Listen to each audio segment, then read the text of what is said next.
जी अस्सलाम वालेकुम रहमतुल्लाहि व बरकातहू। ये हमारा इस सीरीज़ का पार्ट 4 है। ठीक है। तो क्योंकि ये वीडियोस ज़रा ये आज का टॉपिक ही बड़ा इंपॉर्टेंट था, तो हम इस चीज़ को कंटिन्यू कर रहे हैं, तो इंशाल्लाह कोई मसला नहीं, हो जाएगा मैनेज। मैं आपके साथ स्क्रीन शेयर कर रहा हूँ, तो इंशाल्लाह हम दोबारा वहीं से शुरू करते हैं जहाँ से हमने छोड़ा था।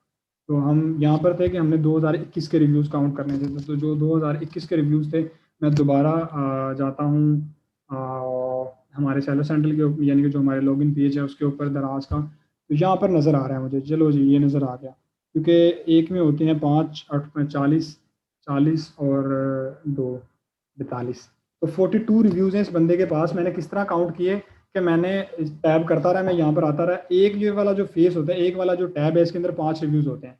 एक पहला रिव्यू एक है, दो है, तीन है, चार है, पाँच, तो 5 रिव्यूज़ होते हैं। मतलब 8 को हम 5 से मल्टीप्लाई करें तो 40, और पहले 2 रिव्यूज़ जो हैं वो 2021 के हैं, तो वो इसका मतलब 42 रिव्यूज़ जो हैं वो 2021 के इसके बंदे के पास हैं। मतलब इसके पास 2021 के अंदर आके अच्छा काम होगा। लिस्टिंग एज, इस बंदे की लिस्टिंग एज कितनी है? जैसे हमने बताया था कि पहले वाले बंदे की 22 महीने लिस्टिंग एज है। ठीक है। Order per day last week. अच्छा, ऊपर आप फॉर्मूला देख रहे होंगे, ये ऊपर इस कॉलम के अंदर फॉर्मूला भी लिखा हुआ है। आपने ज़रा आंखें खोल के टैब करना है। ये ऊपर वाला फॉर्मूला जो है, लास्ट, एल का मतलब लास्ट, और डब्ल्यू का मतलब वीक, आर का मतलब reviews, multiply bye 3 divided by 7। ठीक है। लास्ट वीक रिव्यूज जो है हमारे पास वो हैं 7, तो 7 को अगर हम मल्टीप्लाई बाय करें 3, 21, 21 को हम डिवाइड करें 7 के ऊपर, 7 मल्टीप्लाई बाय 3 21, 21 डिवाइडेड बाय 7, तो ये हमारे पास 3 ऑर्डर आ रहा है। यानी कि लास्ट पर वीक के हिसाब से हमारे पास 3 ऑर्डर आ रहा है। ठीक है। अच्छा जी, सही है।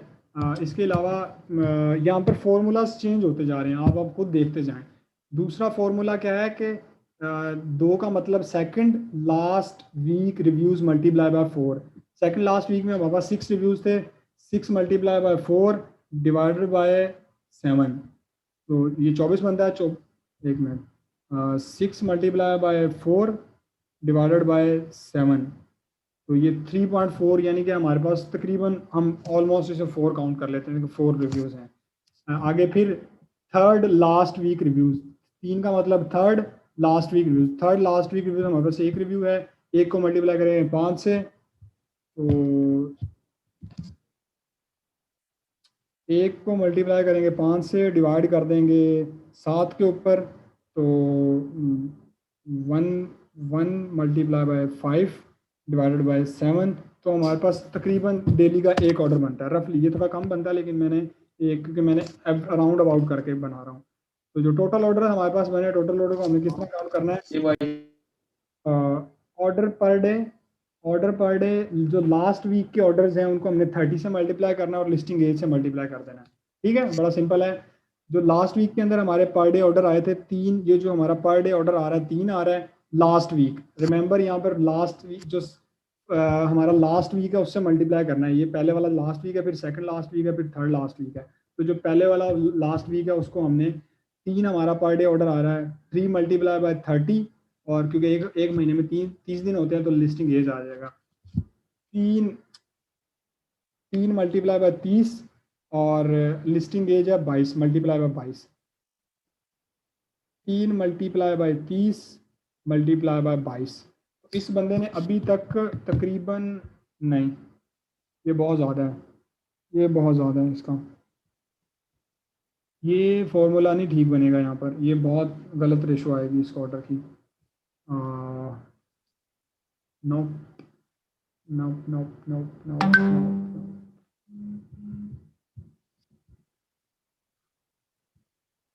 इस वाले फॉर्मूला को हम दोबारा रीचेंज करने लगे हैं। मैं तब भी कह रहा था, अभी कैलकुलेशन की है तो मेरे सामने आया है। टोटल रिव्यूज़ जो हैं, टोटल रिव्यूज़ जो हमारे हैं, टोटल रिव्यूज़ इस लिस्ट के, सही है, multiply by 3। Simple, simple formula, कोई इसमें रॉकेट साइंस नहीं है।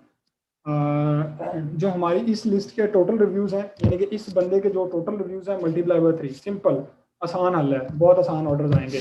अगर जो पहले वाला यहाँ पर फॉर्मूला लिखा हुआ था उसके हिसाब से बहुत ऑर्डर बन रहे हैं, इतने ऑर्डर हो ही नहीं सकते, पॉसिबल ही नहीं है दराज के ऊपर इतने रिव्यूज़ के साथ इतने ऑर्डर आए, सवाल ही नहीं पैदा होता। इस बंदे के पास 86 रिव्यूज़ थे, मल्टीप्लाई बाय 3, तो इसका मतलब तकरीबन इस बंदे ने 258 ऑर्डर इस बंदे ने कंप्लीट किए हुए हैं। ठीक है, ये मैंने एक बंदे की कैलकुलेशन की है, इसी तरह बाकियों की भी आपने कैलकुलेशन करनी है हर बंदे की। ठीक है, ये मैंने इस वाले भाई साहब की कैलकुलेशन की है, इस वाले भाई साहब की कैलकुलेशन भी करनी है आपने, इसकी भी कैलकुलेशन करनी है, इसकी भी, हर हर प्रोडक्ट की आपने इसी तरह कैलकुलेशन करनी है यहाँ पर।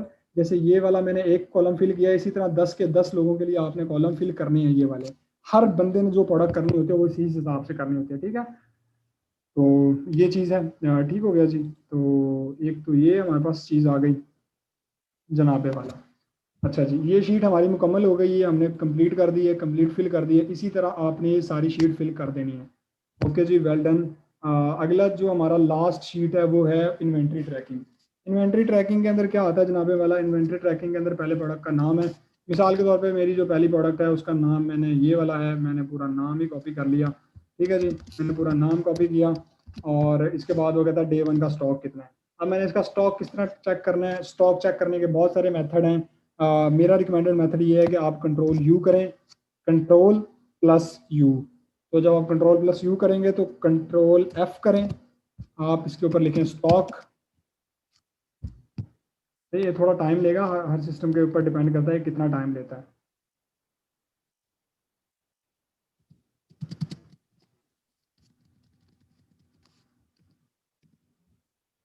अच्छा, मेरे सिस्टम के साथ थोड़ा मसला है, ये स्टॉक के ऊपर जब मैं क्लिक करता हूँ तो स्टॉक वाला कीवर्ड पिक नहीं कर रहा होता ये, तो ये आप अपने साथ देख लीजिएगा। वो स्टॉक आ गया था, अभी आया, लेकिन वो मैंने थोड़ा लोड लेता है, लोडिंग में टाइम लेता है, क्योंकि 8000 रिजल्ट हैं टोटल। तो वो 8000 के अंदर इसने जब देखना है तो थोड़ा लोडिंग में यहाँ पर टाइम लेगा, थोड़ा सा बर्दाश्त कर लीजिएगा।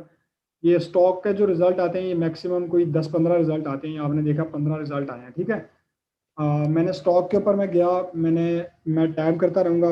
ये दूसरा स्टॉक है, तीसरा है, चौथा है, पांचवा है, छठा है। अब मैंने छठा स्टॉक किया है तो इसका स्टॉक मुझे ये दिखा रहा है 19। यानी कि इस जब मैं छठे स्टॉक के ऊपर आऊँगा, आपने छठे स्टॉक को ही ट्रैक करना है। बाज़ दफ़ा जब वेरिएशन ऐड होगी ये थोड़ा सा ऊपर नीचे बताता है, लेकिन जो इसका स्टॉक है वो 19 है। ठीक है,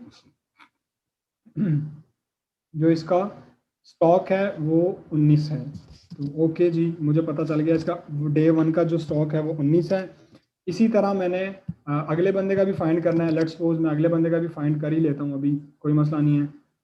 ये वाला भाई साहब है, मैंने इसका भी कंट्रोल यू किया और फिर मैंने कंट्रोल एफ किया, फिर मैंने स्टॉक पे क्लिक कर दिया। तो इसका 12 स्टॉक आ रहा है, तो मैंने छठे पे जाना है। सही है जी, मैंने छठे पे जाना है। जब मैं छठे के ऊपर आया, ये वाला छठा स्टॉक बनता है, तो स्टॉक के ऊपर 10 बता रहा है मुझे। ये मुझे कह रहा है कि 10 स्टॉक हैं इसके ऊपर। तो मैंने ठीक है, मैंने यहाँ पर 10 स्टॉक लिख दिया। इसी तरह मैं अगले दिन आऊँगा, डे 1 है, अगले दिन आऊँगा, मैं इसके ऊपर अगले दिन में आके लिखूँगा कि कितना बनता है। अभी के लिए मैं अज्यूम कर रहा हूँ, मैं अपनी कैलकुलेशन बताता हूँ। ठीक है, मैं अज्यूम मैंने करना है। इस बंदे के पास एवरेज डेली के अज्यूम कर लो 10 ऑर्डर, 7 ऑर्डर आ रहे हैं या 5 ऑर्डर आ रहे हैं, तो इसका स्टॉक अभी 19 है। क्योंकि हमने आगे वाली कैलकुलेशन पूरी करनी है तो इसलिए मैं आपको समझा रहा हूँ। ठीक है, जिस दिन पहले दिन आपने पहले दिन का स्टॉक डालना है उसके साथ ही आपने कुछ चीज़ें डालनी है। रिव्यूज डे 1, तो आज के दिन जब हम इस बंदे को ट्रैक कर रहे हैं, पहले वाले बंदे को, तो इसके पास 86 रिव्यूज लाइव हैं। ये दोबारा मैं यहाँ पर दिखा देता हूँ आपको, 86 रिव्यूज लाइव हैं। ठीक है, तो मैंने यहाँ पर डे 1 के रिव्यूज लिख दिए 86। तो ठीक है, ये मैंने लिख दिया। डे 1 की जो प्राइस है वो, इसकी प्राइस जो है वो 175 है। 175 डे 1 की प्राइस है। ठीक है, नंबर ऑफ क्वेश्चन जो हैं, वो नंबर ऑफ क्वेश्चन कितने हैं इस बंदे के ऊपर? 29 क्वेश्चन है इसके ऊपर। ठीक है, ये नज़र आ रहा है आपको, तो मैंने यहाँ पर लिख दिया है। इसके पास 29 क्वेश्चन हैं। सेलर टाइप क्या है? अगर ये सेलर FBD होता तो FBD वाले यहाँ पर शो हो जाते हैं अलग से ना, यहाँ पर एक ऑप्शन बना होता है, मैं आपको दिखाता हूँ। मिसाल के तौर पे मैंने FBD पे क्लिक किया, फुलफिल बाय दराज, किधर गया भाई? मैंने फुलफिल बाय दराज क्लिक किया। फुलफिल दराज पे क्लिक करने के बाद मैं इसको ओपन कर लेता हूँ, इस लिस्ट को। जैसे मैंने इस लिस्ट को ओपन किया तो मुझे यहाँ पर एक ऑप्शन नज़र आ रहा होगा, लेफ्ट साइड पे ही नज़र आ रहा है, फुलफिल बाय दराज। यानी कि इसका मतलब ये दराज के वेयर हाउस में ये सामान पड़ा हुआ है, तो इसलिए ऑब्वियसली फॉर श्योर ये FBD है, क्योंकि इसके ऊपर ऑर्डर्स आ रहे हैं। ठीक हो गया जी। तो ये मैंने, ये वाला FBD नहीं है, ये FBM सेलर है। तो मैंने यहाँ पर लिख देना है BN फुलफिल बाय मर्चेंट, ठीक हो गया जी। अच्छा, इसी तरह मैंने ये तो मेरा वो काम है जो मैंने डे 1 में करना है। डे 1 में मैंने सबका स्टॉक चेक करना है और डे 1 के रिव्यूज लिखने हैं, डे 1 की प्राइस लिखनी है और नंबर ऑफ क्वेश्चन लिखने हैं, सेलर टाइप लिख देनी है। ये मेरा डे 1 का काम है, ठीक है। इसके अलावा मैंने क्या करना है, इसके अलावा मैंने ये करना है कि अब मिसाल के तौर पे मैंने पूरे 7 दिन की ट्रैकिंग कंप्लीट कर ली है। मैं कहता हूँ अगले दिन इस बंदे ने कुछ स्टॉक ऐड किया था तो यहाँ पर 100 आ गया। 100 के बाद इस बंदे ने 100 के बाद इसके मिसाल के तौर पे इसके 5 यूनिट बिक गया 95। अगले दिन इसके अज्यूम कर लो इसके हम अज्यूम कर लेते हैं कि इसके 6 यूनिट बिक गए, हम 79 लिख देते हैं। फिर मैं अज्यूम करता हूँ कि इस बंदे के 9 यूनिट बिक गए तो हम 80 लिख देते हैं। फिर मैं कहता हूँ इसके 10 यूनिट बिके हैं तो फिर 70 है। फिर मैं अज्यूम करता हूँ इस बंदे के 5 रिव्यूज ऑर्डर्स बिके हैं तो 65 है। ये मेरे पास एक एवरेज आ गई, यानी कि 7 दिन का मैंने ट्रैक किया इस बंदे को। 7 दिन की ट्रैकिंग के बाद मुझे मेरे पास ये डाटा आता है, ठीक है। आपने ट्रैक करके यहाँ पर डाटा लिख देना है, ठीक है। एक दिन इसका स्टॉक बढ़ा है, बाकी कम ही हुआ है। मैंने क्या करना है, मैंने डे 1 को जिस दिन आपके इन्वेंट्री बढ़ जाए, मिसाल के तौर पे पहले दिन इसका स्टॉक जो था वो 19 था, अगले दिन इसका स्टॉक 100 हो गया, मतलब सेलर ने कुछ स्टॉक ऐड कर दिया है। अब जो कुछ स्टॉक ऐड हुआ है तो मतलब मेरी कैलकुलेशन में फर्क आ गया, तो मैंने डे 2 की यहाँ पर मेरी कैलकुलेशन नहीं हो सकती। हमने क्या मैच करना होता है, हमने डिफरेंस मैच करना होता है। मिसाल के तौर पर दूसरे दिन 100 था, तीसरे दिन 95 था, मतलब 100 में से पाँच माइनस करें तो 100 में से 95 माइनस करें तो 5 ऑर्डर बिके हैं इसके, ठीक है। मैं यहाँ पर लिखता रहता हूँ, अज्यूम कर लो मैं यहाँ पर करता रहता हूँ सब कुछ। तो मतलब हमने सिर्फ डिफरेंस को काउंट करना होता है कि कितना डिफरेंस आया है। 100 में से 5 बिक गए, फिर इसके 6 यूनिट बिके हैं 89 आ गया, फिर इसके 9 यूनिट बिके हैं तो 80 आ गया, फिर 10 यूनिट बिके हैं, फिर 5 यूनिट बिके हैं, तो ये एक डिफरेंस आ रहा है, ठीक है। हमने डिफरेंस को काउंट करना होता है कि कितना डिफरेंस आ रहा है। पहले दिन से 100 के दरमियान डिफरेंस काफ़ी ज़्यादा है तो हमने वो वाला काउंट नहीं करना, क्योंकि हमें पता नहीं है कि कितने बिके, क्योंकि उस दिन तो इस बंदे का स्टॉक बढ़ा है। जिस दिन कम स्टॉक हो और कुछ ज़्यादा इन्वेंट्री हो, इसका मतलब है स्टॉक बढ़ा दिया, सेलर ने कुछ ऐड कर दिया। उस दिन आप उस दिन की कैलकुलेशन आप यहाँ पर ऐड करके नहीं लिख सकते कि कितना एवरेज स्टॉक आया है। अगले दिन पे आ जाएं, आप पहले दिन को छोड़ दें, अगले दिन पे आए। 100 के बाद डे 1 की कितनी रिव्यूज हैं, मिसाल के तौर पे डे 1 के अंदर 5 ऑर्डर्स आए हैं, अगले दिन डे 4 के बाद 6 ऑर्डर्स आए हैं, फिर उसके बाद 10 ऑर्डर आए हैं, फिर उसके बाद 9 ऑर्डर आए हैं, फिर उसके बाद 10 ऑर्डर आए हैं, फिर उसके बाद 5 ऑर्डर आए हैं। अब मैं एवरेज देखूं, मेरी एवरेज क्या बनती है।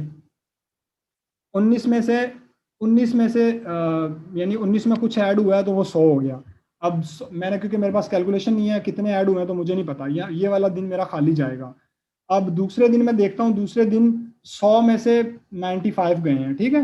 ये 100 में से 95 को माइनस कर दें तो 5 यूनिट बिके हैं मेरे इस दिन। अगले दिन मेरे 6 यूनिट बिके हैं, ठीक है। ये आप सिर्फ आपने डिफरेंस काउंट करना है कि 95 में से कितने यूनिट बिके हैं तो ये वाला आया है। मतलब अगर 95 में से 6 यूनिट बिके हैं तो वो 69 बन रहा है। अगले दिन मेरे 6 बने हैं, फिर 89 में से मेरे 80 रह गए तो मेरे 9 यूनिट बिके हैं। फिर अगले दिन मेरे 10 यूनिट बिके हैं, फिर अगले दिन मेरे 5 यूनिट बिके हैं, ठीक है। अब हमारे पास रह गई सिर्फ एक दिन की इन्वेंट्री ट्रैकिंग के 90 और 95 ये वाला कितने ऑर्डर बनते हैं, क्योंकि अब हमने दोबारा ये कैलकुलेशन करनी है कि हमारा, क्योंकि हम यहाँ पर डे 1 की कैलकुलेशन तो कर ही नहीं पाए थे कि डे 1 की कैलकुलेशन क्या है। डे 1 की कैलकुलेशन क्या बनती है कि 9 में से 9 में से अगर हम यानी कि 19 में से अगर हम 100 को माइनस करें तो वो तो बहुत बड़ा नंबर आता है जो कि माइनस में आएगा। तो हमारी एवरेज बन रही है, अगर मैं सारे ऑर्डर्स को देखूं तो सारे ऑर्डर की हमारी एवरेज क्या बनेगी, एवरेज हमारी बनेगी तकरीबन, पहले दिन हमारे 5 यूनिट बिके, अगले दिन हमारे 6 यूनिट बिके, अगले दिन 9 यूनिट बिके, फिर हमारे 10 यूनिट बिके, फिर हमारे 5 यूनिट बिके। तो इन सबको अगर मैं 5 पे ऐड कर दूं, 35 बनता है, और डिवाइड कर दूं 5 पे, सबको ऐड करके 35 डिवाइडेड बाय 5, तो हमारी एवरेज बनती है 7। तो पहले दिन की तो बाकियों की एवरेज मेरे पास निकल आई है, तो इसकी जो एवरेज है वो मेरे पास बनती है 7। तो 35 में अब मैं 7 ऐड करूं, 35 डिवाइड एड 7 42। अब 42 को मैंने डिवाइड करना है। अगर आप कैलकुलेशन देखें तो हमारे पास कितने कितने दिनों की ट्रैकिंग आती है। ये डे 7 तो लिखा हुआ है, लेकिन हमारे पास जो ट्रैकिंग आती है वो 6 दिनों की ट्रैकिंग आती है, तो हमने इसे डिवाइड करना होता है 6 के ऊपर। सही है, समझा पा रहा हूँ मैं आपको। हमने इसे डिवाइड करना होता है 6 के ऊपर, क्योंकि अगर आप देखें डे 1 की हमारी इन्वेंट्री बनती है 7, डे 2 की हमारी जो डे 2 की हमारी इन्वेंट्री बनती है यानी कि पहले इन 2 दिनों की इन्वेंट्री हमारे पास जो बनती है वो 7 बनती है। अगले दिन की जो इन्वेंट्री हमारे पास बनती है वो 5 बनती है, फिर 6 बनती है, फिर 9 बनती है, फिर 10 बनती है, फिर 5 बनती है। ठीक है, तो ये हमारे पास 6 दिनों का डाटा आया, तो हम इसे 7 पे डिवाइड नहीं करेंगे, हम इसे डिवाइड करेंगे 6 पे। तो 42 हमारा डिफरेंस बनता है, 42 डिवाइडेड बाय 6। ठीक है, ये हमारा एवरेज आ जाएगा कि कितने ऑर्डर पर डे बिक रहे हैं। 42 डिवाइडेड बाय 6, तो ये हमारा 7 बनता है, यानी कि डेली के इस बंदे के 7 यूनिट बिक रहे हैं। ठीक है, तो ये हमने डिवाइड किया 6 के ऊपर, ना के 7 के ऊपर। एवरेज हमने डिफरेंस काउंट करना है, डिफरेंस काउंट करने के बाद हमने डिवाइड कर देना है 6 के ऊपर। अगर आप एक चीज नोटिस कर रहे हो, जो हमने फार्मूले के जरिए कैलकुलेशन की थी, तो हमारा पर डे जो ऑर्डर रेशो आ रहा था वो यहाँ पर कम आ रहा था, लेकिन जो हमारा इन्वेंट्री के अंदर आ रहा है तो वो ज्यादा आ रहा है। उसकी वजह क्या है कि जो हमने ये वाली कैलकुलेशन की है ये बहुत रियलिस्टिक है, बहुत ज्यादा रियलिस्टिक है। ये हमने कोई चीज छोड़ी ही नहीं है, कि हमने इतना कंक्रीट करके उसे निकाला है कि हमारे पास सिर्फ जेन्युइन ऑर्डर ही आ रहे हैं। ये तो खैर हमने एक एवरेज नंबर लिया, ये कोई फिक्स नहीं है, लेकिन ये हमारे पास एक एवरेज नंबर आ गया। अब हमारे 7 दिन पूरे हो चुके हैं। मिसाल के तौर पे डे 1 के रिव्यूज 86 थे, तो अगले दिन इसके पास अगले हफ्ते 106 रिव्यूज, 20 रिव्यूज आए हैं। डे 1 की प्राइस 175 थी, तो डे 7 की प्राइस मिसाल के तौर पे 180 रुपये है, अज्यूम करते हैं ना। तो ये वाला कुछ डाटा आपने, जैसे डे 7 का रिव्यू, डे 7 की प्राइस और एवरेज स्टॉक जो है, ये आपने काउंट करना होता है 7 दिनों के बाद। 7 दिन आपने इस प्रोडक्ट को डेली ट्रैक भी करना है। आपने हंट तो कर लिया, लेकिन इसे डेली ट्रैक भी करना है। तो इसी तरह आपने बाकी लोगों का भी, जो बाकी लोग हैं उनका भी डाटा फिल करना है। टाइम टेकिंग चीज़ है, लेकिन मज़ेदार चीज़ है। आप करेंगे आपको मज़ा आएगा। जिस बंदे को मज़ा आता है इंशाल्लाह उसको इस काम में वो समझ ले कि उसका फ्यूचर अच्छा है। जिस बंदे को मज़ा नहीं ना आता, जो समझता है कि बहुत टाइम टेकिंग चीज़ है, बहुत बोरिंग चीज़ है, बहुत टाइम लग जाता है, मेरा सारा दिन गुजर जाता है, जो बंदा ड्रामेबाजियां कर रहा होता है, तो उसके लिए फिर ये काम नहीं है। ये उस बंदे के लिए काम है जिसे मजा आता है ये करने में। ठीक है, यहाँ तक हमारी शीट कंप्लीट हो गई। अब कुछ आप लोगों के लिए बोनस शीटें हमने ऐड की हैं आगे। बोनस शीटें बड़ी काम की हैं। पहली ये है कि रिस्ट्रिक्टेड ब्रांड्स, ये वो वाले ब्रांड हैं जो कि रिस्ट्रिक्ट हैं, यानी कि दराज के ऊपर आप ये वाले ब्रांड नहीं बेच सकते। ठीक है, अगर किसी बंदे का ये वो है, ये जो लिस्ट है, ये अपडेट जो आई थी, ये 10 अगस्त की लिस्ट है, यानी कि 2020 की है। ये ऑलमोस्ट 1 साल पुरानी लिस्ट है। अभी कुछ और ब्रांड भी इसके अंदर ऐड हुए हैं, तो वो आप देख लीजिएगा। वो दराज यूनिवर्सिटी से मिल सकते हैं, या फिर आप सेलर चैट के ऊपर जाएं, कस्टमर सपोर्ट के ऊपर, जो सेलर सपोर्ट है उसके ऊपर जाएं, उन्हें कह दें कि हमें वो ब्रांड की लिस्ट दे दें जो रिस्ट्रिक्टेड ब्रांड है, तो ये आपको पता चल जाएगा। ठीक है, तो ये वो ब्रांड्स हैं जो कि रिस्ट्रिक्टेड हैं। आगे वाला जो है शिपिंग चार्जेस हैं, कि आपने अपनी प्रोडक्ट के शिपिंग चार्जेस किस तरह कैलकुलेट करने हैं। अगर आपने देखा हो तो यहाँ पर जर्नल इंफॉर्मेशन के अंदर मैंने एक यहाँ पर चीज़ ऐड की थी जो थी शिपिंग चार्जेस। ये शिपिंग फ़ी नज़र आ रहा है आपको? शिपिंग फ़ी किस तरह कैलकुलेट करनी है? शिपिंग फ़ी आपने कैलकुलेट करनी है, जब आप शिपिंग चार्जेस के ऊपर आएंगे तो ये देखें, डेस्टिनेशन जो आपकी है वो इस्लामाबाद रावलपिंडी है, और जो आपका ओरिजिन है वो कराची, लाहौर, इस्लामाबाद है। ठीक है, यानी कि अगर आप अपना सामान जो है वो आपका जो सामान है, अगर आप कराची, लाहौर और इस्लामाबाद से भेजेंगे, यानी कि कराची से अगर आप इस्लामाबाद भेजेंगे या कराची से कराची भेजेंगे, तो आपको 49 रुपीज़ पड़ेगी, अगर आपका वेट जो है वो 0.5 ग्राम से कम है। ठीक है, और अगर आप लाहौर से लाहौर भेजेंगे तो 7 यानी कि अगर आप इस्लामाबाद से लाहौर से इस्लामाबाद भेजेंगे तो वो तकरीबन 75 रुपीज़ पड़ेगा। इस्लामाबाद से इस्लामाबाद भेजेंगे तो वो तकरीबन 45 रुपीज़ पड़ेगा। इसी तरह वेट अगर आपका आधा किलो से लेकर 2 किलो के दरमियान में है तो ये वेट पड़ेगा। अगर आपका वेट जो है वो 2 किलो से लेकर 4 किलो तक है तो वो ये वेट पड़ेगा। ये सारे आपने पढ़ लेने हैं, ये बड़े आसान है समझने में, कोई मुश्किल नहीं है। अगर कोई चीज़ समझ नहीं आती तो मेरे से क्वेश्चन पूछ लीजिएगा, इंशाल्लाह मैं बता दूंगा। ये बेसिकली एक ना एवरेज होता है, हम हमारी, क्योंकि हमने हमेशा स्मॉल स्केल की प्रोडक्ट्स ही बेचनी होती है, तो आप एवरेज इसे 49 या 69 काउंट कर लिया करें, क्योंकि हमने एवरेज, अब देखें ना, मैंने आपके सामने जो एवरेज काउंट की थी मैंने 49 काउंट की थी, क्योंकि हमारा जो मोस्टली सामान होता है वो कराची, लाहौर, इस्लामाबाद, बड़े बड़े शहरों से ही जा रहा होता है, तो हम लोग एवरेज 49 या 69 रुपीज़ काउंट कर लेते हैं, डिपेंडिंग ऑन के प्रोडक्ट कितनी बड़ी है। ये डिपेंड करता है कि प्रोडक्ट का साइज़ कितना बड़ा है, प्रोडक्ट इटसेल्फ कितनी बड़ी है, तो ये आप उस हिसाब से काउंट कर सकते हैं। जो आगे वाली हमारी शीट है उसके अंदर है दराज का कमीशन। ये मैंने आपको पहले भी बताया है कि आपके सामने अब हम इस शीट के अंदर हमने बहुत ज़्यादा आपके लिए हेल्प आउट कर दिया है, सब कुछ आपको इस शीट के अंदर ही मिल जाता है। तो ये आप देख लें, यानी कि इसके अंदर ये कमीशन है दराज का, दराज की किस कैटेगरी के ऊपर कितना कमीशन है, सब कुछ आप देख सकते हैं। आगे वाली जो यानी कि शीट है उसके अंदर ये वो प्रोडक्ट्स हैं जो दराज के ऊपर आप नहीं बेच सकते। ये हैं यानी कि कुछ इसमें बहुत सारी प्रोडक्ट्स हैं, आप देख लीजिएगा कौन कौन सी प्रोडक्ट्स हैं। यानी कि फ्रेश फूड के अंदर आता है, ईटेबल और ड्रिंक्स हैं, रिलीजियल जो बुक्स हैं वो बेच नहीं सकते, इलेक्ट्रॉनिक्स के अंदर बहुत सारी चीज़ें वो नहीं बेच सकते, फर्नीचर नहीं बेच सकते आप, बहुत सारी चीज़ें हैं यानी कि जो वेपन्स हैं वो नहीं बेच सकते, मिशीशियस जो हैं मलिशियस वो नहीं बेच सकते, एसेसरीज़ को बहुत किस्म की हैं वो नहीं बेच सकते, स्मोकिंग है, बहुत सारी चीज़ें जो आप नहीं बेच सकते। तो ये आप पढ़ लीजिएगा, ये अपडेटेड शीट है, ठीक है? तो इसको आप ज़रा देख लीजिएगा, इसके अंदर भी बहुत सारी चीज़ें हैं जो आपको मिल जाएँगी। तो जी दैट्स इट, ये थी आज की हमारी प्रोडक्ट हंटिंग की वीडियो। आई होप आपने बहुत कुछ सीखा होगा। मैंने तो बहुत सीखा है भाई, मैंने खुद बड़ा सीखा है, हालाँकि मैंने ही आपको लेक्चर दिया है, लेकिन ये है कि लेक्चर देने वाला कभी प्रो नहीं हो सकता। मैं तो खुद भाई निकम्मा बंदा हूँ, तो मैं इसलिए मतलब मैं कर रहा हूँ। मतलब मैंने खुद बहुत सीखा है, बिलीव मी मैंने बहुत सीखा है इस लेक्चर के दौरान ही। बहुत सारी चीज़ें मैंने कैलकुलेट की हैं, तो वो की हैं। ये आई रिपीट, मैं दोबारा रिपीट कर रहा हूँ कि ये जो डाटा है ये आपने हर बंदे ने 10-10 का ही फिल करना है। ये मैंने सिर्फ समझाने के लिए एक-एक का फिल किया था, तो आपने हर बंदे ने कर देना है। जो लोग यहाँ पर ये वीडियो देख रहे हैं, ये वो सेशन के अंदर नहीं है क्योंकि ये लाइव सेशन हो रहा है हमारा।